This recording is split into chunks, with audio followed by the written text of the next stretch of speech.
Imagine your form is so good that muscle gains come effortlessly to you. Today, I'll break it down into three main steps.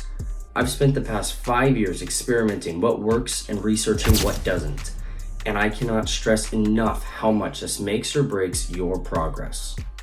There is not one day in the gym that goes by where I don't see somebody working out with the most atrocious form known to mankind. I remember early in my lifting journey where I was told several misconceptions on what to do and what not to do, so I hope today I can save you guys from making those same mistakes. Let's begin by defining what is form. Form is simply how you perform a given exercise. This includes tempo, range of motion, and strictness of a movement, like cheating reps or not cheating. 99% of people completely ignore step number one, which is arguably the most important step. I mean, we've all seen it. Some meathead guy trying to lift 3 times more than he should, and then dying trying to lift it up just to slam it right back down. The most important part of the range of motion is on the way down. Thus, the first step is slow and controlled reps.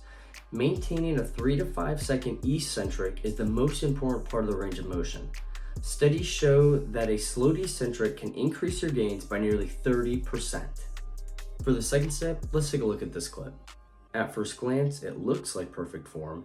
He is controlling the eccentric, but he is missing something from this curl that is preventing him from getting those last little bit of gains. That something is called a deep stretch. In this second clip, we can clearly see a greater stretch. Not only will a greater range of motion build more muscle, but it will also allow you to have more real-world strength.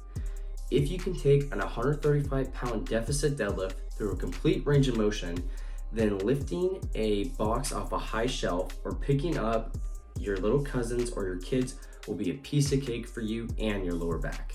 Now that we've nailed down the first 2 steps, there's just one final thing you need to understand to become an expert on form. When you are progressing in weight or reps, eventually you will have to start pushing yourself harder. A common result of this is form breakdown.